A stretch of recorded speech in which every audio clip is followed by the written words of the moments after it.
আসসালামু আলাইকুম রহমতুল্লাহ। ২৪-এর রক্তক্ষয়ী গণঅভ্যুত্থানের পরবর্তী বাংলাদেশে প্রতিটি মানুষের মনেই এখন একটাই স্বপ্ন, সেটা হচ্ছে সংস্কার। আর এই সংস্কারের স্বপ্নকে বাস্তবায়ন করতে দেশের বিভিন্ন সেক্টরে যারা অবদান রাখছে, দেশের বিভিন্ন সেক্টরে যারা স্টেক হোল্ডার, তাদের কথা, তাদের মনের কথা, তাদের ভিতরের কথা শুনতে এবং দেশের উন্নতির পথে যেগুলো সহযোগী সেই ব্যাপারগুলোকে সামনে নিয়ে আসতেই অদম্য বাংলাদেশের পথ চলা শুরু হয়েছে। অদম্য বাংলাদেশের পক্ষ থেকে আমি আছি জাওয়াদ আহমদ। আজকে আমাদের সাথে অতিথি হিসেবে আছেন বাংলাদেশ ইসলামী ছাত্র আন্দোলনের সাবেক কেন্দ্রীয় সভাপতি শেখ ফজলুল করিম মারুফ ভাই। আসসালামু আলাইকুম। ওয়ালাইকুম সালাম রহমতুল্লাহ। ভাইয়া কেমন আছেন? আলহামদুলিল্লাহ, আপনি কেমন আছেন? এই তো আলহামদুলিল্লাহ, আল্লাহ ভালো রাখছেন। অদম্য বাংলাদেশের আজকের এই পডকাস্টে সময় দেওয়ার জন্য আপনাকে ধন্যবাদ। আপনাদেরকে ধন্যবাদ আমাদেরকে এখানে আমন্ত্রণ জানানোর জন্য। আচ্ছা, শুক্রিয়া ভাইয়া। ভাইয়া, ২৪-এর গণঅভ্যুত্থান পরবর্তী বাংলাদেশে আসলে ছাত্র জনতার যে অভ্যুত্থান আমরা দেখছি, যে মেন পাওয়ারে ছিল ছাত্ররা, সেই জায়গা থেকে আপনি একটা ছাত্র সংগঠনের কেন্দ্রীয় দায়িত্বশীল, এবং আজকে আমরা মূলত জানতে চাচ্ছি যে এই যে ছাত্র জনতার একটা মানে শক্তি, এই শক্তির জায়গা থেকে ছাত্র রাজনীতির ভূমিকা, এই সম্পর্কে আমরা আজকে ইনশাআল্লাহ কিছু আলাপ করব ইনশাআল্লাহ। তার আগে ভাইয়া, যদি আপনার একটু পরিচয় আমাদের দর্শকের উদ্দেশ্যে বলেন। আলহামদুলিল্লাহ, আমি শেখ ফজলুল করিম মারুফ। আমাদের দেশের বাড়ি টাঙ্গাইল, তবে আমি বড় হয়েছি মোংলাতে। আব্বা চাকরি করতেন মোংলাতে, সেখানে আমার আসলে বড় হওয়া। ছোটোকালে হেফজ করেছি, তারপরে জামিয়া দারুল মারিফ আল ইসলামিয়া চট্টগ্রামের সুলতান জগন্নাথ হাফিজুল্লাহ মাদ্রাসা, সেখানে ছিলাম 3 বছর।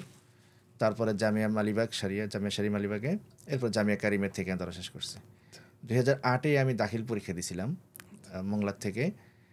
8-এর পরে 10-এ আমার এসএসসি দেওয়ার বা আলিম পরীক্ষা দেওয়ার কথা, কিন্তু সেটা দেই নেই। কারণ হলো যে তাতে আমার দাওরাটা ক্ষতিগ্রস্ত হইতো। 12তে গিয়ে আমি আলিম পরীক্ষা দিই। আর 12-13 শিক্ষাবর্ষে ঢাকা বিশ্ববিদ্যালয় পাবলিক অ্যাডমিনিস্ট্রেশন থেকে শেষ করি। তো এটা হলো আমার পড়াশোনার, না পাবলিক অ্যাডমিনিস্ট্রেশন শুরু করি আর কি 12-13-তে, 18-তে শেষ হয়েছে। এই হলো আমার পড়াশোনার ইয়া। আর ব্যক্তিগত জীবনে বা সাংগঠনিক জীবন যেটা বলি, সেক্ষেত্রে আমার বাবা চরমনায়ের মুরিদ ছিলেন আমার জন্মের আগের থেকেই।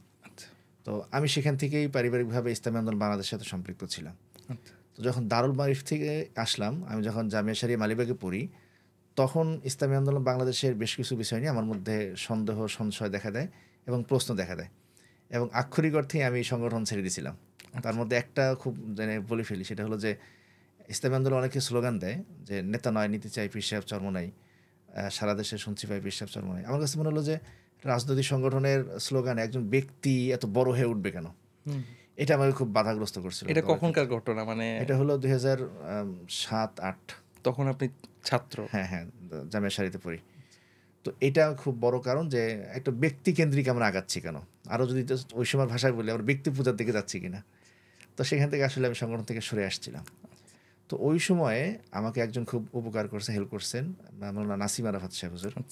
হুজুর আমাকে খুব স্নেহ করতেন, এখনও করেন, কিন্তু আমি অনেক দেখা করতে পারি না হুজুরের সাথে।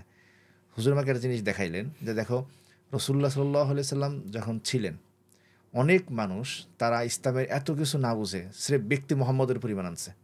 তার বড় প্রমাণ ছিল, আপনার জানেন যে রাসূল সাল্লামের ইন্তেকালের পরে অনেক মানুষ কিন্তু মুরতাদ হয়ে যাচ্ছিল। তো ইসলামে যেটা আছে, যেটা হলো একক ব্যক্তির উপরে ব্যক্তিকে দেখেই আদর্শ অনুপ্রাণিত হওয়ার প্রবণতা, এটা ইসলামের শুরু থেকে ছিল, এখন এটা আছে। এ নিয়ে বিস্তর আলোচনা করলেন। তারপরে আবার পর্যায়ক্রমে একই সাথে ওই সময় আমি, আজকে হয়তো বাংলাদেশে বলা সম্ভব, আমি হরকতুল জিহাদের দিকেও খানিকটা ঝুঁকে গেছিলাম। তাদের এই বিপ্লবের আলাপগুলো ভালো লাগতো। ওই সময় আবার হিজবুত তাহরির নতুন করে বাংলাদেশে আসছে।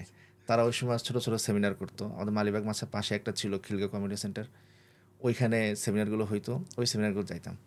তাদের যে বৈশ্বিক খেলাফত, এই ধারণা বেশ ভালো লাগতো। তো আমি হিজবুত তাহরিরের সাথেও বেশ কয়েকদিন সময় দিয়েছি। তো তারপরে বা নাসিম আরাফাত সাহেব হুজুরের সংস্পর্শে, হুজুরের নির্দেশনায় অনেকগুলো প্রশ্নের সলভ করে এরপরে আবার ছাত্র আন্দোলনে অ্যাক্টিভ হওয়া। তো এটা বলি এই কারণে যে আমার জন্ম এই তরিকার সাথে বা চর্মধারার সাথে, কিন্তু আমি ভাই বোন এই তরিকা এত বড় হইনি। একটা পর্যায়ে গিয়ে বুঝে শুনে আসলে সংগঠনে আসা। মানে এটা ওই যে পরবর্তী যখন ফিরলেন 2007-08-এর দিকে, মানে তখন আপনার সংগঠনে আবার ঢোকার প্রক্রিয়াটা কি ছিল? আপনি তো সংগঠন থেকে বের হয়ে গেছিলেন। প্রক্রিয়া কি যে আমার তো পারিবারিক একটা ইয়ে ছিল, আমি ইনঅ্যাক্টিভ ছিলাম, কাজ করতাম না, মানে ঘোষণা দেওয়া না। ঘোষণা দেওয়া না। তো তো এরপরে আবার যখন শুরু করলাম তখন খিলগাঁও থানা সাধারণ সম্পাদক ছিলাম। আচ্ছা আচ্ছা। তারপরে রামপুরায় গেলাম, রামপুরা থানা সাধারণ সম্পাদক। এরপর ঢাকা মহানগর পূর্বে ছিলাম, সেখানে হলো আমার তো 4 ভাগ ঢাকা মহানগর। ঢাকা মহানগর পূর্বে ছাত্র কল্যাণ, প্রশিক্ষণ, যুগ্ম সাধারণ সম্পাদক, সাধারণ সম্পাদক। তারপরে কেন্দ্রে আসলাম, কেন্দ্রে 1 বছর ছিলাম মাদ্রাসা বিষয় সম্পাদক, পরের বছর প্রশিক্ষণ, 1 বছর সাংগঠনিক, 2 বছর সেক্রেটারি জেনারেল ছিলাম, 1 বছর সহসভাপতি আর 2 বছর সভাপতি। আমার জীবনে আমি প্রথম সভাপতি হয়েছি কেন্দ্রে, এর আগে আমি কোথাও সভাপতি ছিলাম না। আচ্ছা আচ্ছা, মাশাআল্লাহ। আচ্ছা ভাইয়া, এই যে ছাত্র আন্দোলনের আপনার একটা পথ চলা, ছাত্র আন্দোলনকে যদি একটু পরিচয় করাই দিতেন। মানে ছাত্র আন্দোলন হলো 1991 সালে প্রতিষ্ঠিত সংগঠন। এটা ইসলামী আন্দোলন বাংলাদেশের যে আমির ছিলেন মোহতারাম আমির, ওনার সংগঠনের একটা ছাত্র অর্গানাইজেশন। তবে এখানে একটু পার্থক্য আছে, ধরুন অন্যান্য সংগঠনের যে ছাত্র সংগঠন থাকে এটাকে আসলে ঠিক সেভাবে না দেখাটাই মনে হয় যথার্থ হবে। কারণ আপনি জানেন 1991 আগেই ছাত্র তানজিম বলে একটা সংগঠন ছিল, ফরিদুদ্দিন না আমার নিয়ামতুল্লাহ ফরিদি, গাজী ভাইরা সব এরা করতেন। কওমি মাদ্রাসা এটা খুব শক্তিশালী ধারা ছিল ছাত্র তানজিম। একই সাথে পিশা হুজুরের সাথে একদল ছাত্র তারা কাজ করতেন, তারা ছাত্র মুজাহিদ নামে কাজ করতেন। তো 1991 সালে এসে এই দুইটা ধারা একত্রিত হয়ে ইসলামী শাসনতন্ত্র ছাত্র আন্দোলন নামে কাজ শুরু করে। আমাদের সময় প্রেক্ষাপটটা যেটা ছিল যে আপনি জানেন যে 71 স্বাধীন হইল দেশ, স্বাধীন হওয়ার পরে বাংলাদেশ কিন্তু দীর্ঘ একটা সময় খুবই অস্থিরতার মধ্যে দিয়ে গেছে। এমনকি রাষ্ট্র কোন পদ্ধতিতে চলবে, প্রেসিডেন্সিয়ালি না প্রধানমন্ত্রী, সেটা নিয়ে গ্যাঞ্জাম ছিল। অর্থনৈতিক অবস্থা কী হবে সেটা নিয়ে একটা সমস্যা ছিল। ক্যাম্পাসগুলোতে হানাহানি চূড়ান্ত পর্যায়ে ছিল। আর একটা গুরুত্বপূর্ণ বিষয় যেটা ছিল যে ওলামায়ে কেরাম দিনকে দিন তারা রাজনীতির থেকে, সমাজ থেকে বিচ্ছিন্ন হয়ে যাচ্ছিলেন। কারণ 71 একটা বাস্তবতা ছিল যেখানে ইসলামপন্থীদের ভূমিকাটা একটা সমস্যার মধ্যে ছিল কোটানকোট। তো ফলে এবং পরবর্তী যে রাজনীতি ধারা, সেই ধারায় ওলামায়ে কেরাম, মাদ্রাসা ছাত্ররা দিন দিন পিছনের দিকে চলে যাচ্ছিলেন। সবগুলো মিলে বিশ্বাস চরমরা মনে হইলেন এবং ছাত্র তানজিমের নেতৃবৃন্দের মনে হইলেন, ইসলামী আন্দোলনে যারা ছিলেন তৎকালীন সবাই মিলে ছাত্রদেরকে সংগঠিত করা দরকার। ক্যাম্পাসে যারা ছাত্র রাজনীতি করছে তাদেরকে একটা ভালো ধারা নিয়ে আসা দরকার, ইসলামপন্থী বা কওমি মাদ্রাসা ছেলেদেরকে সামনের কাতা নিয়ে আসা দরকার। সব মিলাইয়া ইসলাম শাসনতন্ত্র ছাত্র আন্দোলন গঠিত হয়। আচ্ছা ভাইয়া, কথার প্রসঙ্গে একটা কথা বলি, যে এই যে 71-এর সময়ের কথা বললেন যে ইসলামপন্থীদের একটা ব্যাপার, এই কথাটা তো মোটা দাগে সেকুলাররা বেশি বলে। হ্যাঁ, আমরা তো প্রেক্ষাপটে দেখি যে 71-এর আন্দোলনের সময় বা 71-এর যুদ্ধের সময়তে আসলে ইসলামপন্থীদেরও বৃহৎ অবদান ছিল। না, এটা আসলে সত্য চাপা দেওয়া উচিত না। হ্যাঁ, আচ্ছা, ইসলামপন্থীদের না, ইসলামপন্থী বললে কি একটা মতবাদ, একটা ধারা বোঝায়। ব্যক্তিগতভাবে অনেক আলেমের অবদান ছিল। আচ্ছা আচ্ছা, এটা অনেক আলেমের অবদান ছিল এবং আলেমরা কখনোই মানুষের বিরুদ্ধে যান নাই, মানুষের আশ্রয়স্থল ছিলেন। কিন্তু ইসলামপন্থীরা আসলে 71 চান নাই, কথাটা সত্য। কারণ কি 1947 সাল পাকিস্তান হয়, পাকিস্তান কিন্তু হয়েছিল মুসলমানদের নামের উপর দিয়ে। তারপরে পাকিস্তান নাম রাখা হয়েছিল ইসলামিক রিপাবলিক অফ পাকিস্তান, এখন সেই নামই আছে। তো আধুনিক জাতিরাষ্ট্রে, এমনকি বিশ্বের ইতিহাসেও একটা ভূখণ্ড যার নাম হচ্ছে ইসলামী রাষ্ট্র, এটা পাকিস্তানই প্রথম। তো ফলে পাকিস্তানের প্রতি ওলামায়ে কেরামের বা ইসলামপন্থীদের একটা প্রচণ্ড রকম দুর্বলতা ছিল। এই দুর্বলতার কারণও আছে। আমরা 200 বছরের যে রক্ত সংগ্রাম, আন্দোলন, ত্যাগ, ফলে পাকিস্তান প্রতি একটা মোহ থাকা দরকার ছিল, আছে। কিন্তু সমস্যা হলো পাকিস্তান নামে ইসলামী রাষ্ট্র, কিন্তু পাকিস্তানের শাসকরা কেউ ইসলামী না। তারা কিন্তু দেশ চালাচ্ছিল সেকুলার মডেলে। এটা অনেকভাবে প্রমাণ করা সম্ভব, যদি আলোচনা দীর্ঘ না হয়ে যায়। ইসলামী রাষ্ট্রের যে মৌলিক ভিত্তি পাকিস্তান একটাও ছিল না, নেতারাও চরিত্রগত ইসলামী ছিল না। তো যেটা শুধুমাত্র নামে, সেটার মোহকে ধরে রেখে জুলুম অত্যাচারকে আসলে জাস্টিফাই করা যায় না। আপনি জানেন যে 47-এর পর থেকে 71 পর্যন্ত আমাদের এই ভূখণ্ডের সাথে যেটা হয়েছে সেটা নিঃসন্দেহে জুলুম, অবশ্যই। এটা তো সেই জুলুমকে তো মোকাবেলা করা উচিত। সেই মোকাবেলা করা দেখবেন এখানে আওয়ামী লীগের নেতৃবৃন্দের নাম আছে, অন্য নেতৃবৃন্দের নাম আছে।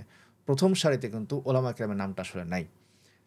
54 যুক্তফ্রন্টে আপনার জমিয়তুল উলামা নিজাম ইসলাম পার্টির ছিলেন, কিন্তু এরপরে যতদিন গেছে আস্তে আস্তে আমরা হারাই গেছি। এটা যেমন একটা দিক। আর একটা হলো এখানে কিছু ষড়যন্ত্রও ছিল, ষড়যন্ত্র না, পরিকল্পনা করে সরানো হয়েছে। আপনি জানেন যে 60-এর দশকের শিখা গোষ্ঠী যেটা, হ্যাঁ, তারা পরিকল্পিতভাবে মুসলিম জাতীয়তাবাদ, যেটা 47-এর আগে জন্ম নিয়েছিল, 47-এ এটা একটা রাষ্ট্র জন্ম দিল, তার মোকাবেলায় বাঙালি জাতীয়তাবাদ নামে একটা মতবাদ দরকার হলো। কারণ মুসলিম জাতীয়তাবাদ আর বাঙালি জাতীয়তাবাদ মুখোমুখি না, একই মানুষ একই সাথে মুসলিম বাঙালি হতে পারে, কিন্তু পরিকল্পনা করে ইচ্ছা করে মুসলিম জাতীয়তাবাদের মোকাবেলায় বাঙালি জাতীয়তাবাদ দাঁড় করানো হইল। এরপরে 67, 66, 72, 71 আন্দোলন সেটা আসলে সফল হয়েছে। ফলে ৭১-এ রাজনৈতিক কারণ, ওই বাস্তবতা, আবার আরেকটা বিষয় গুরুত্বপূর্ণ, আওয়ামী লীগের স্বৈরাচারী মনোভাব। আওয়ামী লীগ কিন্তু সরকারে গেলে যেমন স্বৈরাচারী থাকে, সে বিরোধী দল থাকলেও স্বৈরাচারী থাকে। তার আন্দোলনে সে কাউকে ভাগ দিতে চায় না, আন্দোলনকে সে ইনক্লুড করতে চায় না। তো সেটার কারণে ৭১-এর আন্দোলনে ইসলামপন্থীরা একে তো পাকিস্তানের প্রতি মোহ, তারপর যতটুকু ঢুকতে চাইছেন ততটা ঢুকতে পারেন নাই। কারণ ৭১-এর আগে ওই নির্বাচনে জামাত ইসলামও আইয়ুব খানের বিরোধিতা করছে। কিন্তু জামাত ইসলামের সমাবেশে, সম্ভবত পল্টনের একটা সমাবেশে গোলাম আজম সাহেব ছিলেন, সেইখানে আওয়ামী লীগ আলাদা হামলা করছে। মানে এই আন্দোলনে স্বৈরাচারী মনোভাব দেখায় আওয়ামী লীগ কাউকে স্পেস দেয় নাই। তো সার্বিক দিক মিলে একক ক্রেডিট যেন থাকে। এটা কিন্তু ৭১-এর সময়ও ছিল। ৭১-এর সময় যখন এই সম্মিলিত ঐক্য পরিষদ গড়ার কথা ছিল, জাতীয় সরকার গঠনের আলাপ ছিল, তারা সেটা করে নাই। তো সব মিলিয়ে কথা হলো যে ৭১-এ ইসলামপন্থীরা ছিল না, মানে মোটা দাগে আসলে ৭১-এ ইসলামপন্থীরা অবদান রাখলেও সেটা হচ্ছে মানে উল্লেখ করার মতন ব্যাপার, এবং তারা আসলে ছিল না। এবং জামাত ইসলাম তারা আসলে দলগতভাবে ৭১-এর বিরোধিতা করছে।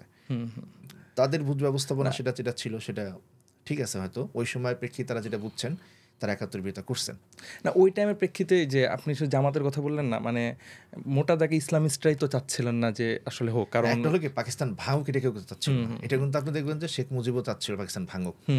কিন্তু যখন ২৫শে মার্চ হয়ে গেল, তখন অধিকাংশ ইসলামপন্থী হয় চুপ করে গেছেন অথবা মানে সহযোগিতা করছেন। কিন্তু জামাত ইসলাম তখনও পাল্টা বিবৃতি দিত, এটাকে আসলে মুক্তিযুদ্ধ আকারে না দেখে একটা গন্ডগোল আকারে দেখতো। এটা সত্য। মানে যেমন ধরেন এই টাইমে এসে সুশীলরা এই গণঅভ্যুত্থানকে গণঅভ্যুত্থানভাবে দেখে। আপনি একটা জিনিস খেয়াল করছেন কিনা, আমরা যারা বলি যে ২৪শে স্বাধীনতা, আমরা কিন্তু অনেকে স্বাধীনতা শব্দটা ইউজ করি, কিন্তু একটা শ্রেণী কিন্তু এটাকে স্বাধীনতা, নতুন স্বাধীনতা বলতে নারাজ। তারা কিন্তু এটাকে হচ্ছে একটা গণঅভ্যুত্থান হিসাবে জাস্ট একটা গন্ডগোল বা একটা মনে করেন না, গণঅভ্যুত্থান গন্ডগোল তো এক জিনিস না। গণঅভ্যুত্থান একটা গৌরবময় শব্দ। আচ্ছা, গৌরবময় শব্দ হলেও তো এটা স্বাধীনতার সাথে যায় না। না, স্বাধীনতা বলা উচিত না মনে হয়, আমার মনে হয়, কারণ স্বাধীনতা আরো একটু বড়। গণঅভ্যুত্থান মানে আমার কথা হইতেছে যে এই সুশীলরা এখন যেটাকে গণঅভ্যুত্থান বলতেছে, শুধু স্বাধীনতা বলতে যাচ্ছে না। ৭১-এর সময় জামাত কি সেম জায়গাতে ছিল? মানে জামাত বোধহয় আরেকটু সক্রিয় বিরোধিতায় ছিল। আচ্ছা আচ্ছা। ওই টাইমে তো আমরা ওই যে মানে জমিয়তের কিছু কার্যক্রমের ব্যাপারে দেখছি যে ইন্ডিয়ান থেকে আপনার সৈয়দ হোসেন মাদানী রহমতুল্লাহর বড় ছেলে, সে বলছে যে মানে জমিয়তকে নির্দেশনা দিয়েছে যে আপনারা হচ্ছে মানে শেখ মুজিবকে সহযোগিতা করেন বা যুদ্ধে এই ব্যাপারটা। এটা কিন্তু একটা ঐতিহাসিক লিগেসি। আচ্ছা, কারণ জমিয়তে উলামায়ে হিন্দ যেটা, তারা কিন্তু পাকিস্তান প্রতিষ্ঠারও বিরোধিতা ছিল। হ্যাঁ হ্যাঁ, এটা ঠিক আছে। তারা মনে করে যে পাকিস্তান রাষ্ট্রটাই একটা মানে অবৈধ, যে জন্মটা ঠিক না, ফলে পাকিস্তান রাষ্ট্র থেকে ভেঙে আসাটা এটা উচিত বা ভালো হবে। আচ্ছা, সেই অর্থে তারা সমস্ত জমিয়তুল উলামা ইসলামের পুরা ধারাটা তারা কিন্তু ৭১-এ খুব শক্ত অবস্থান নিয়েছিল। আমাদের কাজী মোতাসিম বিল্লাহ সাহেব, আমি মালিবাগে পড়াশোনা করেছি, তো হুজুর কিন্তু খুব শক্তভাবে ৭১-এর পক্ষে ছিলেন। আচ্ছা, এবং পরবর্তী মাদ্রাসাগুলো যে খোলা হয়েছে সেটা কিন্তু জমিয়তুল উলামা হিন্দের নেতৃবৃন্দের প্রচেষ্টায়, এবং আমাদের কাজী মোতাসিম বিল্লাহ সাহেব এখানে ভালো ভূমিকা রাখছিলেন।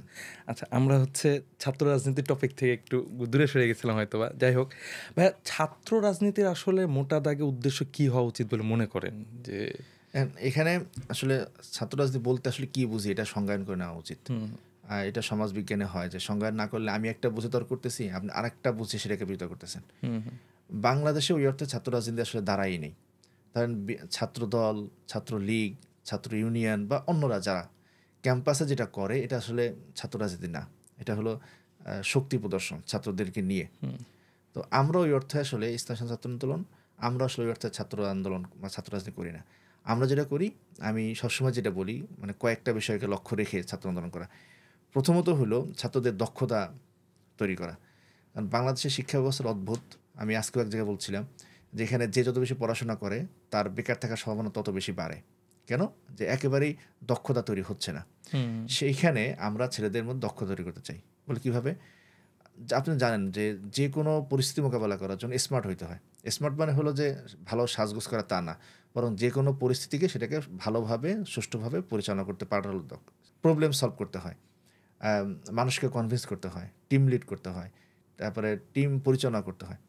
তো এই বিষয়গুলো আমরা ছাত্র আন্দোলনের মাধ্যমে শেখানোর চেষ্টা করছি। দ্বিতীয় একটা বিষয় হলো, পড়াশোনার অন্যতম লক্ষ্য হলো মানুষের মধ্যে যে মানবিক গুণাবলীগুলো সেগুলোকে জাগ্রত করে দেওয়া। কিন্তু বাংলাদেশে কি দেখা গেল, আমাদের এখানে যে দুর্নীতিগুলো হয় এটা শিক্ষিতরাই করে। তার মানে কি তাদের মধ্যে মানবিক গুণাবলী বিকশিত হচ্ছে না? তো সেই জায়গাতে তাদের মানবিক গুণাবলী বিকশিত করার জন্য আমরা এই ধরনের কাজ করছি। আরেকটা বিষয় হলো, দেখবেন যে বাংলাদেশের মানুষ হাজার বছর ধরে মুসলমান, আমাদের ইতিহাস ঐতিহ্য অনেক সমৃদ্ধ, কিন্তু আমরা সাংস্কৃতিকভাবে আমরা কেন যেন বাইরের দ্বারা খুব প্রভাবিত। আমি দেখবেন যে আমাদের ঈদ যখন আসে তখন পাখি ড্রেস, হ্যান্ড ড্রেস, কোন ড্রেস, বলিউডের ড্রেসগুলো পরার জন্য আমাদের মেয়েরা বা ছেলেরা আগ্রহ থাকে। আমাদের চুলের হেয়ার কাটিং কী হবে সেটা বলিউড থেকে নির্ধারিত হয়। তো এই যে আত্মপরিচয়, জাতিত্ববোধ, আত্মবোধ, এটা কম। আমরা মনে করি আমাদের তরুণদের মধ্যে সেটা জাগানোর আমরা চেষ্টা করছি। মাদ্রাসার ছেলেদের ক্ষেত্রে যেটা হয়েছে, শিক্ষা ব্যবস্থা একটা খুবই মানে মানে দুঃখের কথা, যেটা যারা স্কুল কলেজে পড়াশোনা করছে তারা দুনিয়া সম্পর্কে জানছে কিন্তু দিন সম্পর্কে একেবারে অজ্ঞ থাকছে। কথাটা বিতর্ক হতে পারে। বিপরীত দিকে যারা মাদ্রাসায় পড়াশোনা করছে তারা দিন সম্পর্কে অনেক কিছু জানতেছে, দুনিয়া সম্পর্কে পুরোটাই অজ্ঞ থেকে যাচ্ছে। এটা কিন্তু সেকুলার চিন্তার একটা প্রতিফল, ধর্ম আর রাষ্ট্র আলাদা আলাদা। আমরা এটা ভাঙতে চাইছি। আমরা করছি কি, যারা স্কুল কলেজে পড়াশোনা করছে তাদেরকে দিন শেখানোর চেষ্টা করছি, আর যারা মাদ্রাসায় পড়াশোনা করছে তাদেরকে দুনিয়া শেখানোর চেষ্টা করছি। দুইটা করে একটা সমন্বিত ধারা আমরা তৈরি করার চেষ্টা করছি। এটা তো বলতেছেন হচ্ছে মোটা দাগে আপনাদের কার্যক্রম। হ্যাঁ, আমরা এই অর্থে ছাত্র রাজনীতি করি। আচ্ছা, এটা আসলে ছাত্র রাজনীতি বলা উচিত না, কারণ রাজনীতি বলতে এখন যেটা মানুষের মাথায় আসে ওটা আসলে না। মানে রাজনীতি বলতে ভিজুয়াল যেটা হয় ওটা আসলে না, আমরা কখনোই করি নাই। আমরা ছাত্রকে সংগঠিত করা, এই অর্থে একটা শক্ত জনগোষ্ঠী গড়ে তোলা, এটা ছিল আমাদের রাজনীতি। আচ্ছা, এটার ক্ষেত্রে ভাই এই যে আপনি মনে করেন অনেকগুলো ব্যাপার বলছেন যে স্মার্ট হওয়া বা আরও মনে করেন যে এক্সপার্ট হওয়া, এই ব্যাপারগুলো কি আসলে তার যে গতানুগতিক পড়াশোনা এটার ক্ষেত্রে কোনো প্রভাব ফেলে বলে মনে করেন? হ্যাঁ, এটা যদি কেউ করে সে পড়াশোনায় ভালো করবে এবং পড়াশোনার পরে যে তার বাস্তব জীবন, কর্মজীবন, সেখানে সে ভালো করবে এবং সেটা করতেছে। অনেকগুলো উদাহরণ আছে, সেটা দেওয়া যাবে। এবং সামগ্রিক বাংলাদেশের, আমি তো বলবো, এটা তো সংখ্যা দেওয়া যায় না সমাজতত্ত্বে, যে এখন মাদ্রাসার ছেলেরা যেভাবে বিভিন্ন সেক্টরে ঢুকে গেছে, আমি মনে করি যে ক্ষেত্রে আমাদের একটা ভূমিকা আছে, আমরা সেটা চেষ্টা করছি। আবার অনেক মানুষ যখন দিনে ফেরার যে একটা তার প্রাথমিক ভিত্তি আমরা তৈরি করতে পারছি, অনেকে অবদান রাখছে, আমরা একটা অবদান রাখতে পারছি। আলহামদুলিল্লাহ।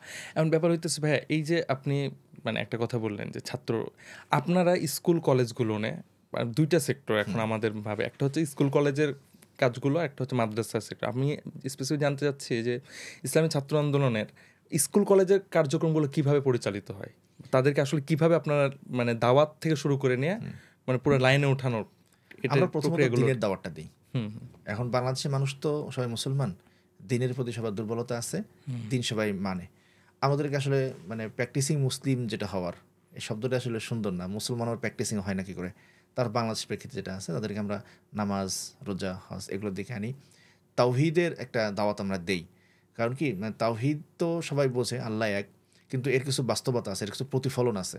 সেই প্রতিফলনগুলো সম্পর্কে মানুষ আস্তে আস্তে হারায়া যায়, মানুষের মাথায় থাকে না। আমি সেই প্রতিফলনগুলো আনি, যেমন আমার রিজিকদাতা আল্লাহ, আমার আইনদাতা আল্লাহ, আমি একমাত্র চূড়ান্ত অর্থে আল্লাহরই আনুগত্য করতে পারি, অন্য আনুগত্য করতে পারি না। এই বিষয়গুলো আমরা ছাত্রদের মাথায় ঢুকাই। তো এটা যখন আসে তখন সেই একটা প্রশ্ন করে যে আইনদাতা যদি আল্লাহ হয় তাহলে বাংলাদেশের আইনের কী অবস্থা? আমি আনুগত্য যদি কেবল আল্লাহরই করবো, তাহলে বাংলাদেশের রাষ্ট্রের যে আমার বাধ্যবাধকতা আছে তার মাধ্যমে কি আল্লাহর আনুগত্য করতে পারতেছি? সেই প্রশ্নগুলো পর্যায়ক্রমে আমরা সলভ করি, করে আস্তে আস্তে সেই সংগঠনের দিকে আসে। আমাদের সংগঠনে আসে তাকে খুব বেশি মিছিল মিটিং করতে হয় না। প্রথম এজেন্ডা থাকে যে তোমার পড়াশোনায় আগে যেখানে ছিল সেখান থেকে ভালো করতে হবে, ডেভেলপ করতে হবে, সেটা করো। সবাইকে ফার্স্ট হওয়া জরুরি না, কারণ সবাই ফার্স্ট হতে পারবেও না, কিন্তু আগে যে অবস্থা আছে সেখান থেকে ভালো করো। তুমি তোমার বাবা মার কাছে ভালো ছাত্র হয়ে, ভালো মানুষ হয়ে, ভালো ছেলে হয়ে ওঠো, আদর্শ ছেলে হয়ে ওঠো। এটা পরবর্তী জীবনে তুমি কি করবা এখনই ঠিক করে নাও, সেটার জন্য এখনই প্রস্তুতি নাও। সেটা এইগুলো করার পাশাপাশি তুমি যে বুঝছো সেই বুঝটা তুমি অন্যদেরকে ছড়াই দাও, এটুকুই।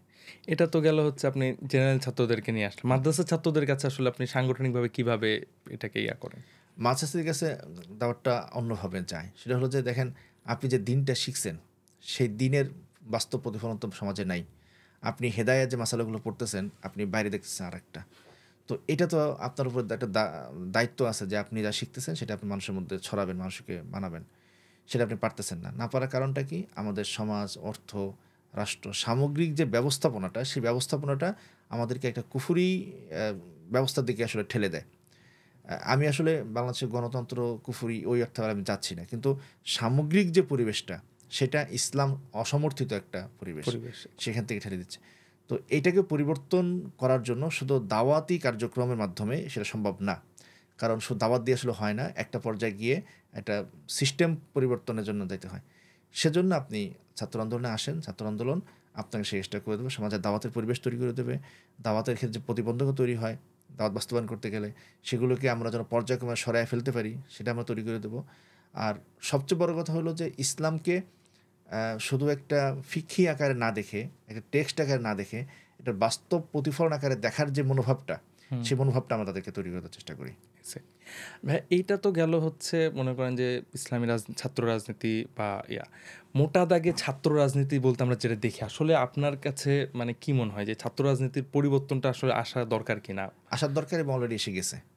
আপনি দেখেন যে আসলে ওই অর্থে ছাত্র রাজনীতি কি কয়জন করে। এই আমি শ্রদ্ধা রেখে বলি, সম্মান রেখে বলি, যারা ক্যাম্পাস ভিত্তিক রাজনীতি করে, যদি জোর করে মিছিলে না নেওয়ার মতো হয়, তাহলে একটা ব্যাচ থেকে 100 ছেলের মধ্যে শতকরা 2টা ছেলেও আগ্রহ ভরে না ছাত্রদল করবে না ছাত্রলীগ করবে। এখন অনেকে জোর করে যখন নিতে হয় তখন তারা বাধ্য হয়ে যায়। তো রাজনীতি করার জন্য রাজনীতি করছে, এটা শুধুমাত্র আদর্শী সংগঠনগুলো, ইসলামী ছাত্র বাংলাদেশ আছে, ইসলাম ছাত্র শিবির আছে, ওরাই শুধুমাত্র রাজনীতিটা করে, মানে এই শুদ্ধ অর্থে রাজনীতি, মানে রাজনীতির প্র্যাকটিস, প্রপার প্র্যাকটিস, শুদ্ধ অর্থে যেটা। আর ওরা বর্তমান যেই অর্থে ছাত্র রাজনীতি বলে, সেই অর্থে বাংলাদেশের কিভাবে ছাত্র সংগঠন করে না। এটার বিরুদ্ধে অনেকগুলো আপনি দেখছেন, এই যে নিরাপদ সড়ক আন্দোলনটা হইলো, এরপরে হলো কোটা আন্দোলনটা হইলো, সব কিন্তু রাজনৈতিক আন্দোলন, তাই না? কারণ কি, ওরা যে অর্থে ছাত্র রাজনীতি করে ওইটা আসলেই বাতিল হয়ে গেছে, ওটা কেউ আসলে নেয় না। ছাত্র রাজনীতির একটা ব্যাপার মানে যেটা বড় দলগুলোতে খুব বেশি দেখা যায়, যেমন ধরেন ছাত্র দল বা ছাত্রলীগ, এরা যদিও মানে সক্রিয় সংগঠন বা নিজস্ব একটা বলে চলে, কিন্তু তারা কখনোই তাদের মাদার অর্গানাইজেশন যেটা বা তাদের মেন সংগঠন যেটা, সেটার আসলে কোনো ভুল ত্রুটিতে যায় না, বলে না। তা আপনি যে ছাত্র সংগঠনকে ট্রেনিং দিচ্ছেন, তাদেরকে প্রশিক্ষিত করছেন, আমরা তো দেখি যে এই সেম ক্যাটাগরি আমাদের মধ্যেও আছে, অর্থাৎ ইসলামী সংগঠনগুলোর মধ্যে আছে, যে ছাত্র সংগঠন সে তার মেন সংগঠন যেটা, মাদার অর্গানাইজেশন যেটা, সেটার কোনো দোষ, অবশ্যই তাদের দোষ ত্রুটি হয়, রাষ্ট্র চলাকালীন দোষ ত্রুটি হয়, কিন্তু সব ক্ষেত্রে কিন্তু তারা নিরপেক্ষ সমর্থনই দিয়ে যায় না, দেয় না। এখন ধরেন কি, আমি আপনার সাথে একটা বিষয়ে দ্বিমত হয়েছে, এই দ্বিমতটা সমাধান করার পন্থা কি? আপনার বিরুদ্ধে মিছিল করতে হবে? সেটা যদি না করে আপনার সাথে আমি যদি আলোচনা করে যদি আমি সমাধান করতে পারি, সমাধান করি, তাহলে সেটা কি সমাধান হবে না? এখন আমাদেরকে পশ্চিমা যে দলবাদী রাজনীতি, সেখানে শেখানো হয়েছে যে আপনার সাথে এমন মতবিরোধ হইলে আপনার বিরুদ্ধে মিছিল করতে হবে, আপনাকে স্ট্যাটাস দিতে হবে, এখন ফেসবুকের জমানায় চিল্লাফাল্লা করতে হবে। এখন সেটা না করে যদি আমি আলাপচারিতা করতে পারি, তাহলে তো সমাধান হয়। আমি একটা ছোট উদাহরণ দিই। এখন ইসলামী আন্দোলন বাংলাদেশের সমস্ত স্লোগানে দেখবেন সাম্য, মানবিক মর্যাদা, সামাজিক ন্যায় বিচার, এটা একেবারে কমন প্রতিপাদ্য হয়ে দাঁড়াইছে। এটা প্রথম আনলাম হলো আমরা ছাত্র আন্দোলনে আনলাম 17 সালে, আমরা ক্যালেন্ডারে এটা লিখলাম যে সাম্য, মানবিক মর্যাদা, সামাজিক ন্যায় বিচার প্রতিষ্ঠায় ইসলামী একমাত্র সমাধান। এটা লেখার পরে দলের মধ্যে প্রচণ্ড রকম আলোচনা, সমালোচনা, রাগ, প্রশ্ন এগুলো উঠছে। এখন হয়েছে কি, এখন সবাই কিন্তু এটা মানে, তো আমরা তো ইসলামী আন্দোলনের সাথে যে মতের পার্থক্যগুলো হয় সেটা সলভ করি না, বরং আমার ছাত্র আন্দোলনের ক্ষেত্রে বলি, ছাত্র আন্দোলন ইসলামী আন্দোলনের অনেকগুলো নীতি নির্ধারণে প্রভাব রাখছে, এবং অনেক জায়গায় আমাদের সাথে মতবিরোধ হয়, মানে আমরা একরকম আমাদের বোঝাপড়া, তাদের একরকম বোঝাপড়া, সেটা দীর্ঘ আলোচনা করে সেটা সমাধান। আমি তো ছোট্ট মানুষ, আমার ক্ষেত্রে একটা ঘটছে 2000, আমি যখন দায়িত্বে আছি, আমাদের মোহতারাম আমির, মোহতারাম নায়েবে আমির, দলের 5-7 জন সহ রমজানে তারাবির পর থেকে সেহরি পর্যন্ত আমার সাথে ছোট্ট কয়েকটা বিষয় আমি বসকে বলে ফেলি, আমি লিখছিলাম যে থাক ওটা বলা ঠিক হবে না, ছোট্ট কয়েকটা বিষয় নিয়ে তারা সারা রাত আমার সাথে বৈঠক করছে, আমাকে বোঝানোর চেষ্টা করছে, আমি একটা বোঝানোর চেষ্টা করছি, পরে একটা সমাধানে আসছে। তো দ্বিমত হয়, সেই দ্বিমতটা আমরা এভাবে সমাধান করে ফেলি, আমরা এটাকে মাঠে আনি না। কিন্তু অবশ্যই না যে বড়দেরটা আমরা বা কোনো ভুল ভ্রান্তিকে আমরা নিরঙ্কুশ মেনে নিচ্ছি, এটা কখনোই হয় না। আচ্ছা, তাহলে মোটা দাগে দেখা গেল যে অন্যান্য যেমন ছাত্রলীগ, ছাত্র দলের মধ্যে বড়রা ছোটদের উপর চাপাই দিতে পারে, হ্যাঁ, আর ইসলামী আন্দোলন, ছাত্র আন্দোলন বলেন বা অন্যান্য ইসলামী সংগঠনগুলোর মধ্যে একে তো তারা স্বকীয়তা বজায় রেখে আপন সংগঠন চলে, বরং একটা দলের সাথে আর একটা দলের যদি ভুল বোঝাবুঝি হয়, বরং সেটা একে অপরের প্রভাবটাও ফেলতে পারে আর কি। এটা এটা যদি হয় তাহলে আসলে ব্যাপারটা অনেক ভালো। কিন্তু মানে মোটা দাগে মানে রাজনীতি আমরা যে ইয়াটা দেখি যে ধরেন অন্যায় হয়ে গেলেও, হ্যাঁ, আমি দেখতে পাচ্ছি যে আমার মাদার অর্গানাইজেশন যেটা সেটা ভুল করছে, আমি তো এই সংলাপে যাচ্ছি না, উল্টা এই ভুলটাকে প্রতিষ্ঠিত করার না, জন্য। এটা ভুল না। আমি বলি, আমরা যেটা বলতে চাইতেছেন, ধরেন ছোটোখাটো বিষয়, ধরেন আমার সভাপতি একটা বাক্য বলে ফেলছেন, একটা বক্তব্য দিয়ে ফেলছেন, সেই বক্তব্যটা আসলে সমর্থনযোগ্য না। এখন আমরা সেটা শক্ত প্রতিবাদ করতেছি না মাঠে ময়দানে, আবার কোনো কথা ডিপেন্ড করে এবার সেটাকে আমরা মানে ডিফেন্ড করতেছি। এর মানে এই না যে বক্তব্যটা মেনে নিছি। আচ্ছা, দলের ভিতরে এটা নিয়ে অনেক কথাবার্তা হয়, তিনি যাতে এরকম না বলেন সেটা সংশোধনী দেওয়া হয়। এখন কি যদি ওইটা তিনি বলে ফেলছেন, ওইটাকে যদি আমিও যদি মাঠে নিয়ে আসি তো বিশৃঙ্খলা তৈরি হবে। আমার দরকার কি এটা ভুলটা না হয়, সেক্ষেত্রে দলের ভিতরে যে মেকানিজমগুলো সেগুলো কাজ করে। আচ্ছা, এবং এর ফলে দেখবেন ইসলামী সংগঠনগুলোতে যারা, ধরেন আমি জামাত ইসলাম আর ছাত্র শিবিরের কথা বলেন, আমাদের কথা ইসলামী আন্দোলন মানুষের কথা বলেন, এত মোটামুটি প্রতিনিয়ত কাজ করে। এরা দেখবেন কোনো ভুল হয়ে গেলে সেই ভুলের প্রতি অবিরাম তারা থাকতেছে না, হয়তো সেই ভুলের পক্ষে তৎক্ষণাৎ সাফাই গাইতেছে, কিন্তু সেই ভুলটাকে তারা কন্টিনিউ করতেছে না। কারণ কি, দলের ভিতরে মেকানিজম সেটা ঠিক করে ফেলছে। পরবর্তীতে হয় অন্য কোনো জায়গাতে ভুলের বিপরীতে একটা সংলাপ দিয়ে দিচ্ছে। দেখেন আমাদের মোহতারাম আমির কিন্তু পরিষ্কারভাবে মাপ চেয়ে নিলেন। এটা কেন? ভিতরের মেকানিজম ঠিক হয়েছে, বাইরে যে আলাপটা আছে তিনি মাপ চেয়ে নিচ্ছেন, ফলে হয়। কিন্তু আমরা এই বিশৃঙ্খলাটা করি না। আচ্ছা আচ্ছা, সেম ব্যাপারটা বন্ধু প্রতিম যে সংগঠনগুলো আছে, যেমন ধরেন আপনি ছাত্র আন্দোলন থেকে আছেন, ছাত্র মজলিস আছে, তারপরে ছাত্র শিবির আছে, তাদের ক্ষেত্রে আপনাদের আসলে নীতিগুলো কেমন থাকে? তাদের মানে তারাও কিন্তু সেম ভাবে ফাংশন করতেছে। তাদের ক্ষেত্রে আমার নীতি হলো, আমি যখন সভাপতি ছিলাম, আমি রাজশাহী ইউনিভার্সিটিতে গেছিলাম দাওয়াতি কাছে, তো অনেক বড় একটা তো আমাকে জিজ্ঞেস করছে, ভাই আপনার শত্রুকে? না, আমার কোনো শত্রু নাই, সবাই তো আর মাদুর সাথে আসলে শত্রুতামূলক মনোভাব নেওয়া যায় না। তো অনেক পরে, ভাই শিবিরের সাথে আপনার সম্পর্ক কি? 2017 সালে শিবিরের সাথে সম্পর্ক প্রতিযোগিতার। সেও দাওয়াতি কাজ করতেছে, আমি দাওয়াতি কাজ করতেছি। হযরত ওমর আর হযরত আবু বকরের মধ্যে যে প্রতিযোগিতা ছিল, কে বেশি নেকের কাজ করবে, তার সাথে আমার এই প্রতিযোগিতা আছে। সে 5 জনকে দাওয়াত দিলে আমি চাইবো 6 জনকে দাওয়াত দিতে। এই প্রতিযোগিতা আছে। তার সাথে আমার কোনো শত্রুতাও নাই, তার সাথে আমার কোনো বিরোধিতাও নেই। তো আমি এবং আমরা মনে করি আসলে এটা ইসলামী সংগঠনগুলোর মধ্যে পারস্পরিক এই প্রতিযোগিতাটা আছে যে কে ভালো করবে। কিন্তু কেউ কাউকে ক্ষতিগ্রস্ত করা, আপনি দেখবেন অনেকে বলবে যে ইসলামপন্থীর মধ্যে ঐক্য নাই। আমি কিন্তু কথাটাকে খুবভাবে প্রতিরোধ মানে এর বিরোধিতা করি। ইসলামপন্থীদের মধ্যে কখনোই মারামারি হয় নাই। ছাত্র আন্দোলন, ছাত্র শিবির, ছাত্র মজলিস পরস্পর মারামারি করছে কয়দিন? একটাও কিন্তু নেই। এবং কে কার প্রোগ্রামে আমরা হানা দিছি, কে কার প্রোগ্রাম মাথা করছে, কেউ কিন্তু করিনি। কিন্তু প্রত্যেকের কাজ আমরা করে যাচ্ছি। হ্যাঁ, প্রতিযোগিতা আছে, আর প্রতিযোগিতা থাকলে মাঠ পর্যায়ে দুইটা কথা কাটাকাটি হইতেই পারে। আমার কাছে মানে কয়েকদিন আগে একটা আলাপ এরকম হচ্ছিল যে আজকে ধরুন কথার কথা আমি ছাত্র শিবির বা ছাত্র আন্দোলন বিরোধিতা করতেছি, আমি ফেসবুকে লেখালেখি করতেছি, যেমন চরমনে পীর সাহেবের ব্যাপারে লিখতেছি, কিন্তু যখন ভোটের রাজনীতিতে বা ভোটের মাঠেও যদি আসি, এখন এখানে একটা সেকুলার আর একটা মনে করেন যে ছাত্র জামাত শিবির থেকে, জামাত ইসলাম থেকে অথবা ইসলামী আন্দোলন থেকে বা মসজিদ থেকে থাকে, আমি যত সারাদিন বিরোধিতা করলে আমার ভোটটা কিন্তু এখানেই যাবে। অবশ্যই। আবার উল্টাটা সেকুলাররা যে এই যে কিছু ধরেন এই যে ইয়ার পরবর্তী জামাতের আমির সাহেবের অনেক কথাকে সেকুলাররা খুব অ্যাপ্রিসিয়েট করতেছে, হ্যান করতেছে, ত্যান করতেছে, কিন্তু ভোটের ব্যাপার যখন আসবে তারা কিন্তু ঘুরে ফিরে ওই নৌকার ধানের শীষে কিন্তু মানে ঘুরবে। তো সেই জায়গা থেকে আসলে আমাদের পরস্পর যে বিরোধটা নাই, এটা কিন্তু মানে স্পষ্ট, আসলে বিরোধ নাই আমাদের মধ্যে, এটা কিন্তু স্পষ্ট হয়ে যায়। আচ্ছা, এখন ব্যাপার হইতেছে ভাইয়া, মানে এই যে ধরেন প্রত্যেকে যে রাজনীতিতে আসছে, একটা তো হচ্ছে ব্যক্তি গঠন বা জীবন গঠনের জন্য রাজনীতিতে আসা, আর একটা হচ্ছে রাজনীতির সাথে জীবনটাকে শেষ করা। আপনার কি মনে হয় যে যতজন ছাত্র আন্দোলনে ঢুকতেছে তারা এই ধারার থেকে মানে ছাত্র জীবন শেষ করার পরে পরবর্তীতে মনে করেন যুব আন্দোলন বা ইসলাম আন্দোলনের সাথে সম্পৃক্ত হয়ে জীবনটাকে শেষ করছে, এই প্রবণতাটা কি আছে? প্রথমত এটা আছে, দ্বিতীয়ত দরকারও নেই। আচ্ছা, মানে আমরা চাই না যে একটা ছেলে একেবারে আমাদের সংগঠন করছে ছোটকালে, সারা জীবন সেটা করে যেতে হবে, জরুরি না। বরং সে তার কর্মজীবনে যেখানেই যাক তার মধ্যে ইসলাম বোর্ডটা থাকুক, আচ্ছা, এটুকুই জরুরি, এবং সেটা হয়। আমি অনেক উদাহরণ জানি। আমাদের একটা ক্লাসমেট, সে বড় দায়িত্বে সরকারে আছে। আমি যখন ভর্তি হয়েছি, আমি তো সংগঠনের কারণে প্রচুর ঘুরে বেড়াই, কিন্তু দেখতাম যে ও আমার অ্যাসাইনমেন্টগুলো করে দেয়। এমনও হয়েছে যে আমার অ্যাসাইনমেন্ট তো ভাইবা হয়, তো অ্যাসাইনমেন্ট হয়েছে আমি লিখিও নাই অ্যাসাইনমেন্ট। আমার কাছে দোস্ত তোর অ্যাসাইনমেন্টে পাঠ কিন্তু ওই শেষেরটা ভাইবার আগে পড়ে যাইস, আমি লিখছি কেটাকে, আমি লিখে দিয়েছি।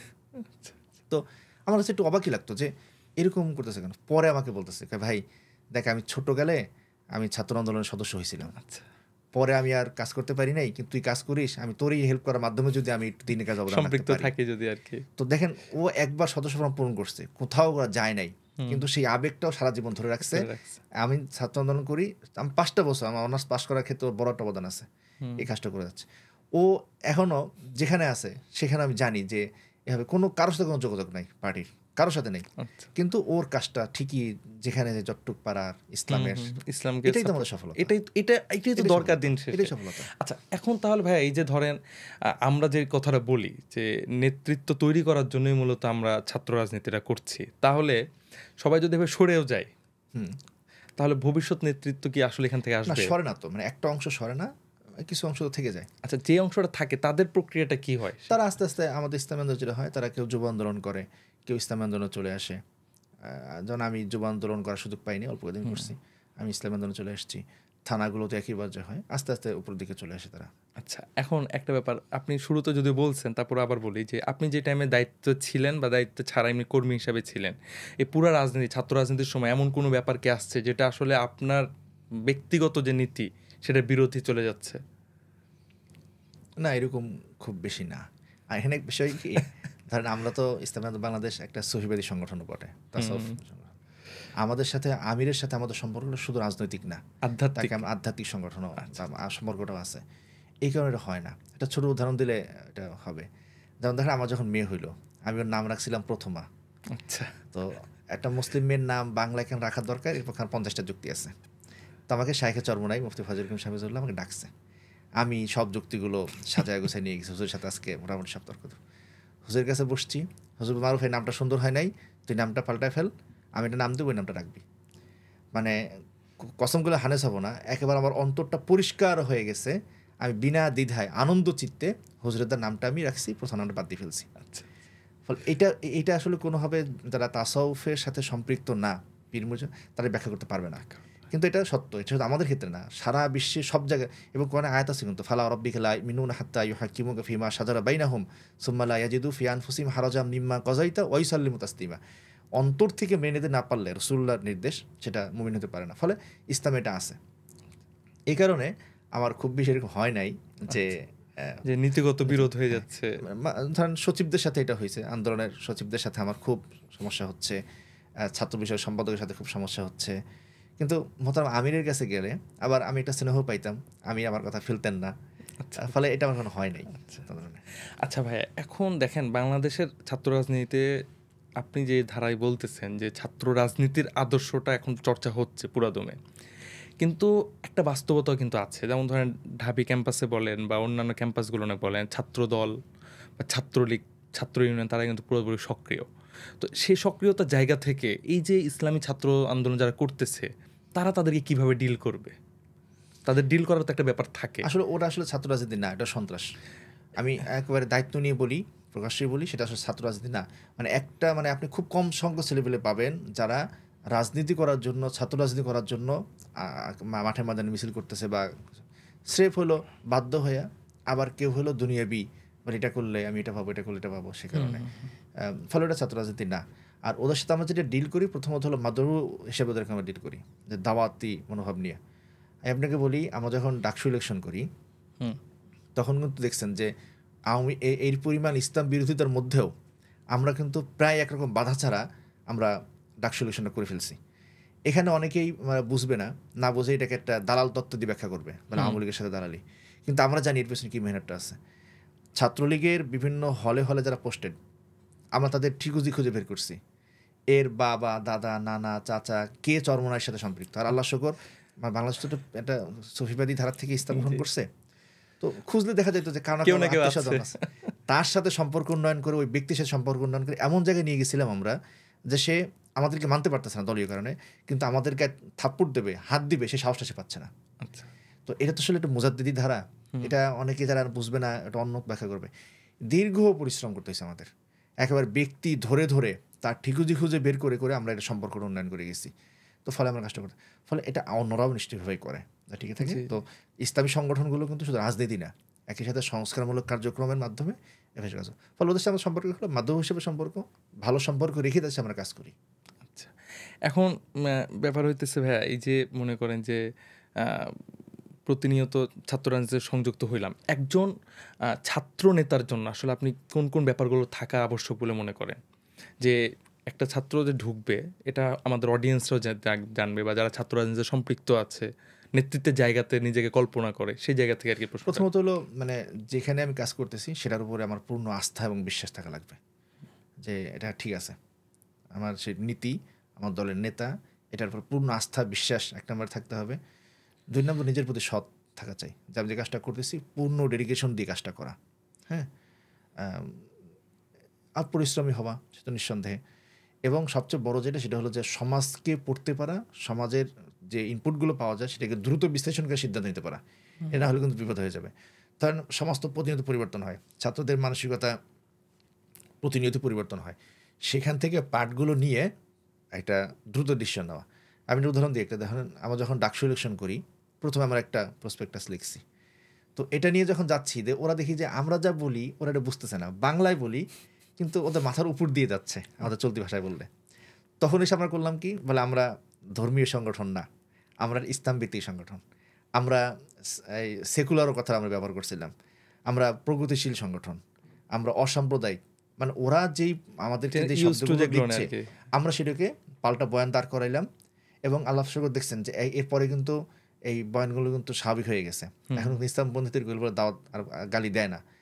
তো প্রতিনিয়ত এটা হইতে হয় যে দ্রুত।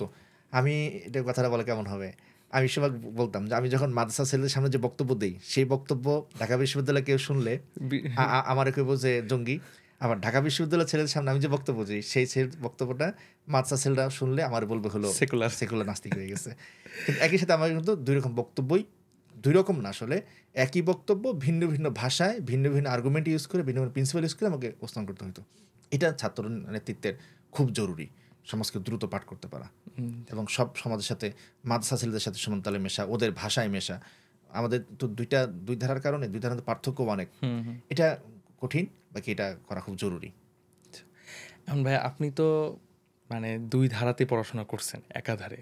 আমাদের আসলে আকাবির আসলাফদের মধ্যে, বা আমাদের আকাবির আসলাফ বলতে আমাদের ধরেন বর্তমান যারা মুরব্বী আছে, মোটা দাগে ছাত্র রাজনীতি বা ছাত্ররা রাজনীতিতে সে সম্পৃক্ত হোক, এটা কিন্তু তারা খুব একটা পছন্দ করেন না। মানে এটার কারণ কি বলে মনে করেন আপনি? এটা হলো কি, ছাত্র রাজনীতি বলতে যা বোঝায় এটা আমরা আসলে ওনাদের সামনে ক্লিয়ার করতে পারি নাই।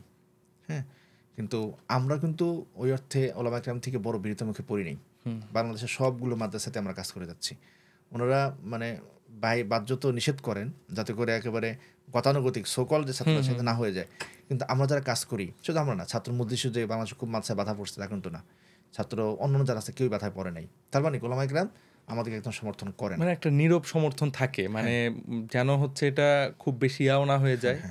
আবার দেখবেন যে আমাদের অনেক সমাবেশে অনেক বড় বড় ওলামা একরাম আসছে, বক্তব্য দিছে, তারা জানেন যে অমুক ওই দায়িত্বশীল, অমুকে কাজ করে। আমরা হাটাজারি মাত্র বিভিন্ন মাদ্রাসায় গেলে তো ওস্তাদের সাথে দেখা করি, কথা বলি, ছাত্ররা নিয়ে যায়, জানতেন এটা ওনারা, কিন্তু স্বীকার করতেন না, এটা একটা কৌশল হিসেবে রাখতেন ওনারা। ফলে ওলামা একরাম ছাত্র রাজনীতির বিপক্ষে কথাটা মানে সব অর্থে সহি না। কিন্তু ছাত্র রাজনীতি করার জন্য মানে মাদ্রাসা থেকে বহিষ্কারেরও তো অনেক নজির আছে। এটা বললে মাদ্রাসার প্রতি ভুল হবে। ছাত্র রাজনীতি করার কারণে না, এটা হলো কেউ ছাত্র রাজনীতির নাম দিয়ে ওস্তাদের সাথে বেয়াদবি করে ফেলে, মাদ্রাসার নিয়ম ভেঙে ফেলে, তখন সেটা এটা করতে হয়। এরকম কোন ইয়া হলে তাদেরকে সাংগঠনিকভাবে আপনাদের কোনো? অবশ্যই। শেষে আমরা তো বহিষ্কার করলে তো মাদ্রাসার প্রতি আগে আমরা খুব আগে চেষ্টা করি যে কেন সে বহিষ্কার হইলো, এটা ওস্তাদের সাথে কথা বলার চেষ্টা করি। অধিকাংশ ক্ষেত্রে দেখা গেছে যে তার ব্যক্তিগত সমস্যার কারণেই শেষে বহিষ্কারটা হয়েছে। ধরেন আমি সংগঠন করি, যে অবস্থায় আমার তো ক্লাসটা ঠিক রাখতে হবে, অবশ্যই কোনো অবস্থাতে মোস্তাদের সাথে বিরোধ করতে পারি না। আমি যখন ঢাকা মহানগর পূর্বের সাধারণ সম্পাদক কারিমিয়ায় পড়ি, মুফতি হিমায়তুল্লাহ সাহেব কারিমিয়ার প্রধান মুফতি, হুজুর হলেন ইসলাম বাংলাদেশের কেন্দ্রীয় প্রশিক্ষণ সম্পাদক। আমি ক্লাসে নাই, সেজন্য হুজুর আমার মসজিদে আমার হাতে 8টা-10টা করে বাড়ি দিচ্ছে। আমি অন্য সাধারণ ছাত্রদের মতো সুন্দর করে বাড়ি খেয়ে আসছি। বাড়ি খেয়ে আসার পর হুজুর রুমে এসে আমাকে ধরে ইয়ে করছে, মারুফ তো শুধু নিয়ম মানার কারণে করতে হইলো। তো ওই যে প্রাপ্তিটা ওদের খুব দারুণ প্রাপ্তি, ফলে মাছের নিয়মটা শতভাগ মানতে হয়েছে, এটা না মানলে গিয়ে বহিষ্কারের ঘটনা ঘটে। তাছাড়া খুব খুব কঠিন, খুব কম রেয়ার যেটা হয়েছে। আচ্ছা ভাই, এখন আপনার পক্ষ থেকে এই যে যারা ছাত্র রাজনীতির অপরাজনীতি করছে তাদেরকে কোনো মেসেজ দেওয়ার, তাদেরকে কি আহ্বান কি জানাবেন কিনা? আহ্বান হলো যে দেখেন, এই আমরা কোনো দলের লেজুরো ভিত্তি করে লাভ নাই। তারা প্রত্যেকে ব্যক্তি স্বার্থে আমাদেরকে ব্যবহার করে। প্রচুর ইতিহাস আপনি আছে, যারা আগে রাজনীতি করে গেছে তাদের সাথে কথা বলে দেখেন, প্রত্যেকে ব্যক্তি স্বার্থে আমাদেরকে ব্যবহার করছে। ফলে আমি কেন ঢাকা বিশ্ববিদ্যালয়ের একটা ছেলে, একটা মেধা পরীক্ষায় উত্তীর্ণ হওয়া ছেলে, সে কেন কথা নাই বার্তা নাই একজনের পিছনে দৌড়াবে? এটা তো একটা আত্মমর্যাদার ব্যাপার। তা না করে আমরা আসলে গঠনমূলক কিছু একটা করি, এই তথাকথিত রাজনীতি কথা করেন। হ্যাঁ, আপনি যদি আদর্শ বুঝেই রাজনীতি করেন সেটা করেন, সেজন্য ওয়েলকাম। তাতে হয়তো আপনার সাথে মাঠে মারামারি করলে করবো, কিন্তু আপনাকে আমি সাধুবাদ জানাই। কিন্তু তা না বুঝে এই যে আমরা দেখতাম মধুতে স্লোগান দিয়ে বেড়াচ্ছে, কোনো কারণ নাই, একটা বিরিয়ানি পাচ্ছে, হলে একটা থাকা জায়গা হচ্ছে, ওসব বাধ্যও করতো। তো এটা আসলে কোনো কারণ নেই, সেটা আসলে করেন না করে বরং আসেন পড়াশোনা করা, নিজেকে গঠন করা, রাষ্ট্রকে গঠন করা। আর তারপরে কোনো সংঘর্ষ থাকা উচিত না, থাকলে বিচ্ছিন্নতা আসে, খারাপের দিকে চলে সময় থাকে, ভালো কোনো সংগঠনের সাথে সম্পৃক্ত থাকেন। আচ্ছা, এখন ভাই আমরা আমাদের আয়োজন অনুষ্ঠান প্রায় শেষের দিকে চলে আসছি। এখন মোটা দাগে ছাত্র সমাজকে যদি একটা বার্তা দিতেন যে ছাত্র রাজনীতির আহ্বান বলেন বা ছাত্র রাজনীতির গুরুত্ব বলেন, সেই জায়গা থেকে যদি ছাত্র সমাজকে বলা হলো যুগ সচেতন হওয়া দরকার। এটা খুবই গুরুত্বপূর্ণ, বিশেষ করে আলেমদের। যুগ সচেতন না হলে, বিশেষ করে কয় মাসের দিকে বলবো যে এখন ইসলামপন্থার নেতৃত্ব, যারা ইসলামপন্থা থেকে আসছে, তাদের নেতৃত্ব আসলে আলেমদের হাত থেকে, কওমি আলেমদের থেকে হারায় যাচ্ছে। এটা হওয়া উচিত না। কারণ কয় মাসে যারা পড়াশোনা করছে, তারা 14টা বছর পড়াশোনা করছে, তাদের মেজাজটা হয়ে ওঠে ইসলামী। আর তা না করে যদি অন্য কেউ, ধরেন আমি সারা জীবন, ধরেন আমি ডাক্তার, এরপর আমি দিনে ফিরে আসছি, বা আমি ইঞ্জিনিয়ার, আমি দিনে ফিরে আসছি, আমার বুঝ ব্যবস্থাপনা আর যে ছেলেটা কয় মাসে 14 বছর পড়াশোনা করছে তার বুঝ কোনো এক হবে না। তো সেজন্য মানে উম্মার নেতৃত্বটা আলেমদের কাছে থাকা উচিত। কিন্তু বর্তমান সমাজে যুগের সাথে তাল মিলাতে না পারার কারণে মুসলিম উম্মা বা তারুণ্যের নেতৃত্ব, ইসলামী ফেরা তারুণ্যের নেতৃত্ব ওলামা কেরামের মাথায় থাকছে না। এটা যারা নেতৃত্ব দিচ্ছেন তাদের প্রতি অশ্রদ্ধা, তাদের প্রতি শ্রদ্ধা রেখে বলছি, এটা অদূর ভবিষ্যতে একটা বিপদের কারণ হতে পারে। তো সেজন্যে যুগ সচেতন হওয়া চাই। আর যুগ সচেতন হইতে গেলে আপনার রাজনীতির সাথে সম্পৃক্ত থাকা উচিত। আমি একটা উদাহরণ এখানে দেই। ধরেন ঢাকা বিশ্ববিদ্যালয়ে কাওয়ালির আয়োজন করা হলো, তো আমি কাওয়ালির সমর্থন করলাম, এরপরে তো আমাকে প্রচুর গালাগালি খাইতে হয়েছে। দেখেন, আমি কাওয়ালি সমর্থন করছি কেন? আমি জানি যে এই টিএসসিতে এর চেয়ে উলঙ্গভাবে, বিশ্রীভাবে গান বাজনা হয়, সেটাকে সরাইয়া যদি কাওয়ালি আনা যায় একটু ভালো হয়। আমি নিজেও জানি যে কাওয়ালি শরীরের সাথে যায় না, কিন্তু এখানে আমি তো কেন ওই শতভাগ খারাপকে একটু করে 10% সরাই 90% খারাপকে আমি প্রতিস্থাপন করতেছি। হ্যাঁ, এই যে বাস্তবতাটা, এটা যদি না বোঝা যায়, আলেমরা যদি না বোঝেন, তাহলে কিন্তু কাজ করা কঠিন। ইসলামপন্থায় অনেকগুলো জায়গায় আমি নিজেই বারবার বাধাগ্রস্ত হয়েছি। আমরা একবার করলাম কি, শহীদ মিনারে নামাজ পড়া শুরু করলাম, এটা একেবারে অ্যাক্সিডেন্টাল, সময় শেষ হয়ে যাচ্ছে, নামাজ না। শহীদ আমরা খুলনায় ছাত্র সমাবেশ করলাম, করার পরে প্রচুর বৃষ্টি হয়েছে, প্রচুর বৃষ্টি। মাঠে আলহামদুলিল্লাহ এত লোক, আশপাশের মসজিদগুলো জায়গা হচ্ছে না, মাঠে নামাজ পড়ে উপায় নেই, আমরা নামাজ পড়া জায়গা পাচ্ছি না। পিছনে দেখি যে শহীদ মিনার শুকনা, বলে তার শহীদ মিনার নামাজ পড়ে ফেলে, এটা একেবারেই অ্যাক্সিডেন্টাল। পরে এই ছবিটা খুব ভাইরাল হয়ে গেল, আমরা পরে শহীদ মিনার নামাজ পড়লাম, এটা আমরা প্রচুর সমালোচনা শুনছি। কিন্তু দেখেন কেন এটা হয়েছে, যে শহীদ মিনার আমাদের একটা ঐতিহ্যের অংশ, একটা জুলুমের প্রতিরোধের একটা প্রতীক, সেটাকে গান বাজনার জায়গায় বানায় ফেলা হয়েছে। সেখান থেকে আমরা সেটাকে নামাজের, আমি আলটিমেট মসজিদবাদী কখনোই শহীদ নামাজ পড়বো না, তারপর কিন্তু এটা বিরোধের সম্মুখীন হলো কেন? কোন বাস্তবতা এটা পড়া হয়েছে, এই রিয়েলিটি না জানলে ওলামা কেরামের পক্ষে সিদ্ধান্ত দেওয়া কঠিন। সেজন্য ওলামা কেরাম যুগ সচেতন হন, আর সেজন্য কোনো সংগঠন করা উচিত। আর সাধারণ যে ছেলে বা আমরা যারা সাধারণ শিক্ষায় শিক্ষিত পড়াশোনা করছে, তাদেরকে বলবো, দেখেন আমাদের সমাজে আমাদেরকে ছিনিয়ে নেওয়ার জন্য অনেকে উৎপেতে আছে। পশ্চিমা ভোগবাদ, পশ্চিমা সংস্কৃতি এটাকে আমাদেরকে সর্বশেষ করে ফেলতে পারে। সেখান থেকে সরে থাকার জন্য, দেশের মানুষের প্রতি দায়বোধ সৃষ্টি করার জন্য, মাটির প্রতি একটা ভালোবাসা তৈরি করার জন্য আমাদেরকে ছাত্র রাজনীতি করা উচিত। সেই অর্থে সবাই ছাত্র রাজনীতি করেন, তবে অবশ্যই যেগুলো শুদ্ধ ধারা সেগুলো করা উচিত। ভাইয়া, খুবই মানে চমৎকার একটা সময় পার করলাম আমরা, মানে অনেক গুরুত্বপূর্ণ কথা আলহামদুলিল্লাহ চলে আসছে। অদম্য বাংলাদেশের পক্ষ থেকে আপনাকে আন্তরিক ধন্যবাদ। অদম্য বাংলাদেশকে নিয়ে যদি কিছু বলতেন, আমরা যে আপনার থেকে যেটা শুনছি, এটা খুবই ভালো একটা উদ্যোগ হবে। মানুষের বিভিন্ন সংগঠনের বা যারা মাঠে অবদান রাখছে, কাজ করে যাচ্ছে, তাদের আলাপগুলো সামনে নিয়ে আসা। কারণ যে কোনো ভালো কিছু করতে গেলে ইনক্লুসিভ না হলে হয় না। এখন ইনক্লুসিভ বললে অনেকে এখন সন্দেহ করে, তা না, ওই অর্থে না, মানে সমন্বিত না হলে হয় না। এখন যত যাই হয় না কেন, আমরা বাংলাদেশের মানুষ, আমরা 16 কোটি 18 কোটি, একটা মানুষকে বাদ দিয়েও বাংলাদেশ করতে পারবো না। কিন্তু বাংলাদেশের সিস্টেমটা এমন হয়ে দাঁড়াইছে, যেখানে ইসলামপন্থীদের বা এখানে সাবঅল্টার্নের সংখ্যা খুব বেশি। এই সাবঅল্টার্নদেরকে যদি আমরা বিবেচনায় না নেই তাহলে আসলে বাংলাদেশ গ্রহণ হবে না। তো আপনার এই আয়োজনটা যেটা শুনলাম, যেটা সাবঅল্টার্ন যারা হয়ে আছে তাদের আওয়াজটাকে সামনে নিয়ে আসা, তাদের ভোকালটাকে উচ্চকিত করে দেওয়া, এটা খুবই গুরুত্বপূর্ণ কাজ, এটা ঐতিহাসিক কাজ হবে বলে মনে হয়। আপনাদের প্রতি আমার শুভকামনা থাকবে এবং এটা চালায়া যান, এই আশা থাকবে। শুক্রিয়া। দর্শক যারা দেখছিলেন প্রত্যেককেই আন্তরিক ধন্যবাদ জানাচ্ছি। আমরা ফজলুল করিম মারুফ ভাইয়ের সাথে খুবই গুরুত্বপূর্ণ আলাপ করছিলাম। আমাদের এই আলাপের প্রক্রিয়া চলতে থাকবে। আমরা রাষ্ট্র সংস্কার নিয়ে যেহেতু মাঠে নেমেছি, রাষ্ট্র সংস্কার নিয়ে দেশের সকল মানুষই স্বপ্ন দেখছে, সেই জায়গা থেকে আমরা চাই রাষ্ট্র, সমাজ, দেশ, দশ ও জনতার উন্নয়নের জন্য যে কথাগুলো আসা দরকার, যে অবদানগুলো প্রকাশ হওয়া দরকার, সেগুলো প্রকাশ হোক। সেজন্যই অদম্য বাংলাদেশের পথ চলা। প্রত্যেককেই ধন্যবাদ জানিয়ে আজকের মতো আমাদের এই সরাসরি শেষ করছি। আসসালামু আলাইকুম রহমতুল্লাহ।